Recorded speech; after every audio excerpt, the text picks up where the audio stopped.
Welcome back. This week in CS50x, we stepped into the world of web applications and saw how static pages can become dynamic with Flask. Flask is a Python framework that lets us turn a simple file like app.py into a web server. We define routes with decorators such as at app.root/, which means when someone visits that path, the linked function will run. That function might return plain text, but more often it returns a rendered HTML template that can include dynamic data. This shift from static to dynamic responses is the foundation of interactive web apps. To manage page layouts, Flask uses a templating engine called Jinja. Templates allow us to keep the overall structure like the header and footer in one file and fill in unique content with child templates. Inside these templates, placeholders written as double curly braces get replaced with real values passed in from Flask. This approach separates design from logic, making apps easier to maintain and expand. We also learned about HTTP methods,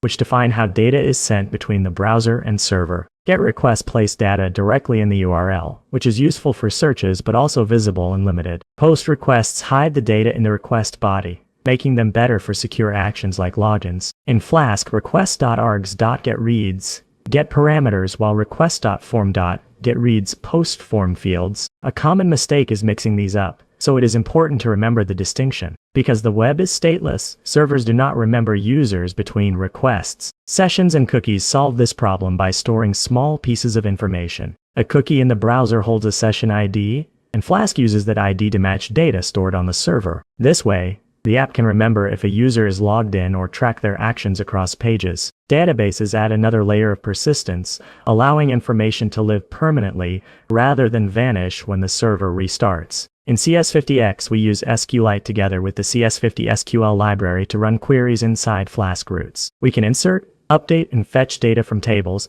then send that data to templates to display to the user. This is how apps manage users, transactions, and messages in a reliable way. Validating inputs and handling errors are key steps to make sure the data stays accurate and secure. When we put all of these pieces together, we get a full flow like a registration form. The user visits the page with a GET request and sees the form. They submit the form with a POST request, and Flask receives the data. The server validates the input, saves it into the database, and remembers the user with a session. Finally, it renders a template to show a confirmation page. That single example combines routing, templates, HTTP methods, sessions, and persistent storage, all working in sync. There are a few pitfalls to watch for along the way. One is forgetting to include methods equals post and routes that handle form submissions. Another is confusing request.args with request.form. And when working with templates, it is easy to forget that blocks and extends must be used correctly to inherit layouts. The key takeaway is that week 9 lays the foundation for building real-world applications. It brings together back-end logic, front-end templates, user state, and permanent storage into one system. Mastering Flask at this level is the gateway to adding authentication, using APIs, and eventually deploying apps online. That wraps up my journey through week 9 of CS50x. And next I will move into security, best practices, and preparing apps for production. Thanks for listening, and I look forward to seeing you in the next video.